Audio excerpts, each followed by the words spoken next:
Come on, we have to make up for lost time. Thomas, we're going too fast. But Annie, we're running late.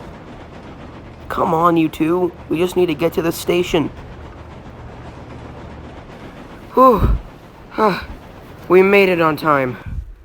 Thomas, are you alright? Yeah, Toby, I'm okay. I need to get going, though. Okay. Thomas, what's gotten into you? It's Annie. She's been telling me to go slower, even though I was running late. Oh dear, that sounds like a problem. You should talk to them tomorrow. And so he did. Meanwhile, Toby arrived at Wellsworth to talk to Edward. And so Annie just won't budge.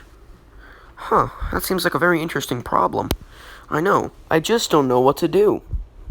Maybe Annie could come work on my branch line for a few days. If they're separated, they might want to work together more. That's an interesting idea.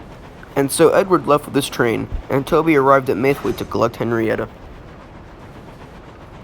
Thomas, I'm only telling you to go slow for your own safety. I've heard it a million times, Annie, but we need to keep to the timetable. Thomas is right, Annie. The branch line is much bigger nowadays, and we have to go faster if we want to keep more trains going. That night, Thomas put Annie and Clarabelle at the coach yard and headed to the sheds.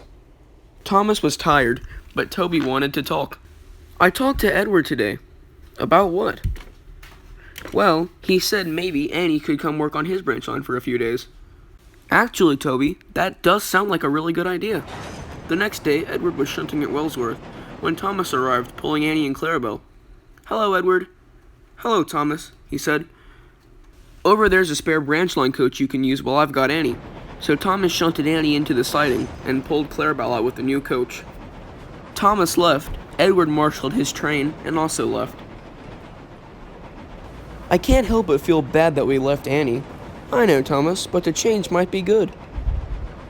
Meanwhile, Edward was thundering down his branch line. My, Edward, you're going very fast.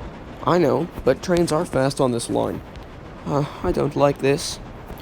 Oh dear, heading up to Wellsworth really took time out of our schedule. Hope we can make it on time. Don't worry, Thomas, we're not that late. But Thomas started to speed up. Meanwhile, Edward started marshalling around the yard and shunting trucks. Annie was sitting in the siding when two engines she'd never seen before pulled up. Oh, hello. You must be new here. Yes, who are you? Ooh, we're the engines who are going to take you away to the scrap heap. What? Oh, this one will make for fine scrap, won't it, Bill? Of course, Ben. Go away. I'm not for scrap.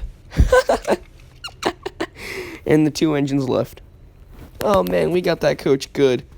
Yeah, you should have seen the look on her face. I know, that was great.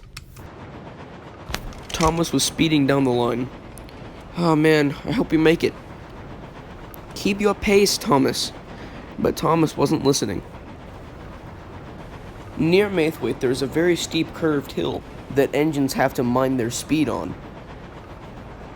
Unfortunately, Thomas was approaching this hill much too fast. Whoa, oh no! Thomas came off the rails and landed in a field. Ouch, he said. Thomas was stranded. Eventually, Butch arrived with Sir Topham Hatt on board.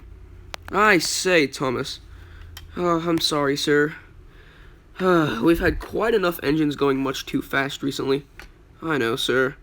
Alright, Butch here will help you back onto the rails. Thank you, Butch, said Thomas. No problem, Thomas, he said.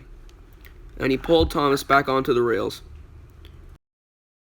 Thomas was waiting at Maithwaite with Clarabelle, and Edward arrived pulling Annie.